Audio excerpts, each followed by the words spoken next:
음, 제가 우리 마찬 식당들한테 늘 하는 말이 손님한테 먼저 주라는 말을 해요. 손님이 하는 거 봐서 주지 마시고 미리미리 줘라. 불러서 그때 가지 말고 부르기 전에 가라. 불러서 가면 심부름이거든요. 수발드는 거예요. 손님이 불러서 갔을 땐. 근데 눈치껏 저거 내가 한번 가보면 되겠는데 미리 가서 뭐 필요한 거 없나 물어볼까? 이것 좀 더 드릴까요? 미리 말을 걸까? 그럼 선물이 되는 거예요. 똑같은 일을 해놓고 한쪽은 수발 노릇을 하는 거고 한쪽은 선물을 주는 입장이 되는 거죠. 기왕이면 선물을 주는 입장이 더 좋겠죠? 먼저 주셔야 돼요. 식당은 값이 아니에요. 값과 을이냐 이게 뭐 중요한 건 아니지만 이야기의 설명을 이해시키기 위해서 값과 을로 말씀드리자면 식당은 값이 아니에요. 을입니다. 왜냐? 손님이 들어오지 않으면 식당은 매출을 발생시킬 수가 없어요. 근데 그 식당의 수가 얼마나 많은가요? 여러분 여러분 식당만 나가보세요. 바깥에 나가보세요. 지천이 식당이에요, 지천이. 어쩌면 이렇게 식당이 많은지 대한민국은. 예전에 외국, 뭐 특히 뭐 동남아 이런 데 가보면은 가든길에 식당 같은 거 거의 구경할 수 없거든요. 국도길에. 그냥 오로지 차만 타고 한참을 가야 쓰러져가는 휴게소 하나 나오고 그랬어요. 대한민국은 어때요? 방방곡곡 어디를 가나 식당이 깔려 있어요. 돈만 있으면 굶어 죽을 일은 전혀 없습니다. 부자 나라 일본을 가셔도 지금은 우리가 더 부자겠지만 일본은 가도 그렇게 식당이 많지 않아요. 우리나라처럼 그렇게 많지 않습니다. 우리나라는 너무 징글징글하게 많은 거예요. 그래서 거기서 살아남으려면요, 먼저 주시는 수밖에 없어요. 손님을 오게끔 해야죠. 손님이 더 쓰게 해야 된단 말이에요. 음식을 적게 시킨다고 많이 시킬 때까지 기다렸다가 그제서야 서비스를 준다? 그 손님은 적게 시키는 그걸로 끝내고 간다니까요. 식당에 아무런 액션을 취하지 않는데 더 시킬 이유가 없잖아요. 너 하는 거 봐서 줄게라는 그런 쓸데없는 어떤 자존심? 이런 거는 빨리 버리셔야 돼요. 이 사진 보시면은 이게 이제 생수통 올린 케이스예요. 그냥 생수통만 올리면 뭐 위생상도 그렇고 또 손님들이 뭐 치고 가다가 생수통이 자빠질 수도 있고 그래갖고 돈 주고 스테인으로 케이스를 완전히 만든 거죠. 그 당시 아마 이 지금은 안 하지만 그 당시 만들었을 때 이 케이스가 한 5, 60?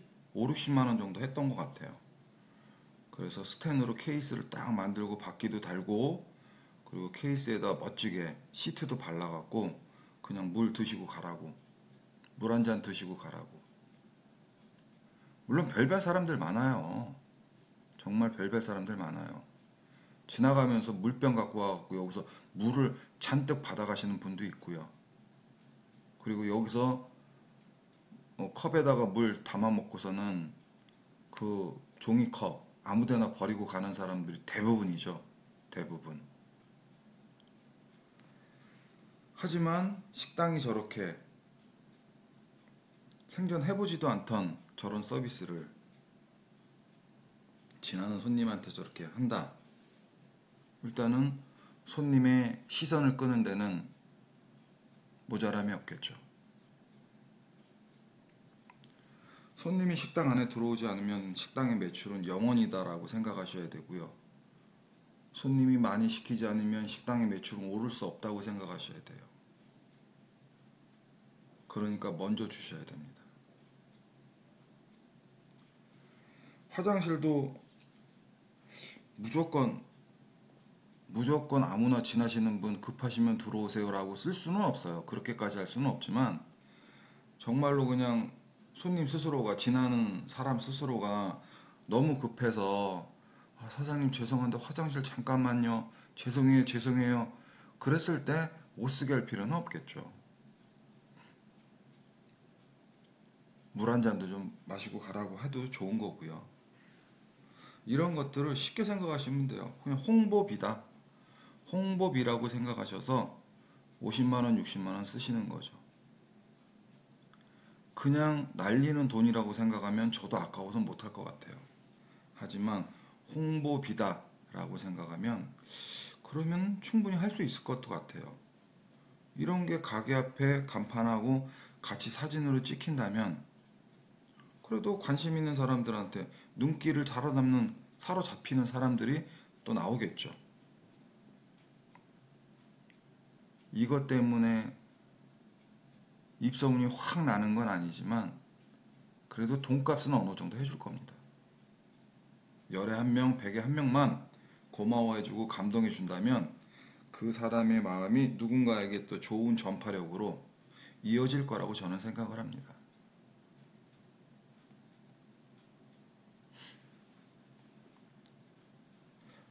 이제 손님이 줄어들면 많이들 이제 생각이 깊어지죠. 그랬을 때 어떻게 해야 되나? 식당은 손님이 좀 있거나 많을 때는 아무 짓도 안 하려고 그래요. 그거는 식당이 아닐 때도 마찬가지죠.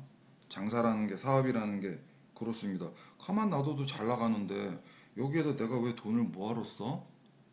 기업들도 그렇게 생각해요. 그러다가 매출에 신호가 오고 하락의 느낌이 오고 심각할 지경이면 그제서야 뭔가를 하려고 그러죠. 평상시처럼 평상시보다 잘 될 때 손님한테 더 주는 일이 쉬울까요? 아니면은 손님이 빠지기 시작해서 눈에 띌 정도로 빠졌을 때 뭔가를 하는 게 더 쉬울까요? 손님이 많을 때 하는 게 훨씬 더 쉬운 일이죠. 그럼 그 자리에 앉은 손님들조차 놀란다니까요. 야, 여기는 손님도 많은데 올 때마다 뭔가를 더 하려고 그러네? 더 주려고 그러네? 그래, 나 이럴 줄 알았어. 손님 빠지니까 봐, 만찬 지난번보다 하나 더 나왔네. 아마 손님 여기서 더 빠지면 반찬 내일 다음 주에 오면 한 두세 개 더 늘어났을걸? 우리 내기할래? 아니, 지들이 무슨 뭐 용쓰는 뭐 재주 있어? 손님이 없는데 어떡할 거야? 오게끔 하려면 뭐라도 더 줘야 될 거 아니야. 내가 잘 나갈 때 좀 잘 주라고 내가 그렇게 얘기했는데 아이고 아이고 이렇게 손님들이 비웃을 거예요. 내 형편이 좋을 때 뭔가를 하는 것, 거기에 뭔가를 하기 위해서 쓰는 돈은 아무런 부담이 없어요. 손님이 빠지면서 매출도 빠졌고 내 수익도 빠졌을 거 아니에요. 내 주머니에 내 곳간에 이, 이 재물이 점점 줄어들고 있는데 그 상황에서 이제 또 빼서 써야 되는 거잖아요. 없을 때 쓰는 돈이 더 힘들잖아요. 있을 때 쓰는 돈은 힘들지 않다니까요.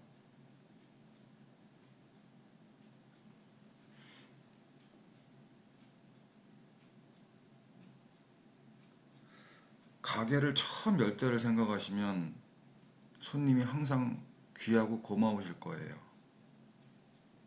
그걸 우리는 초심이라고 말합니다.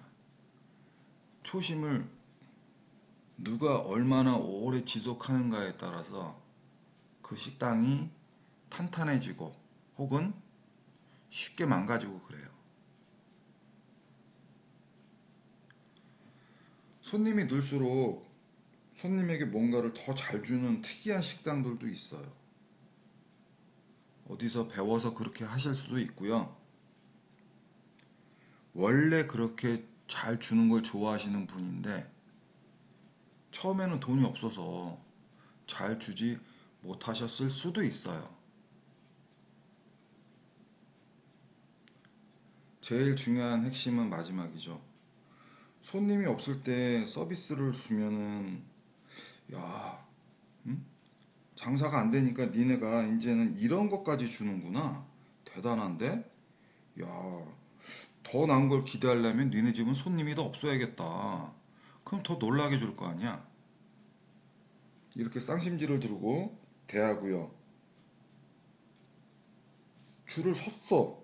줄 설 정도로 바쁜 식당이고 잘 되는 식당이에요. 그런데 또 서비스를 주네요? 우와, 이 집은 뭐야 도대체? 아, 이러니까 손님이 많구나. 이러니까 줄 서는 게 길어지는구나, 점점. 이렇게 생각을 하는 거죠. 항상 식당은 먼저 주셔야 됩니다. 기브 앤 테이크를 하셔야 돼요. 테이크 앤 기브가 아닙니다. 손님이 스스로 먼저 더 쓴다라는 그런 생각은, 어리석은 생각은, 그런 착각은 안 하셨으면 좋겠어요. 이상입니다.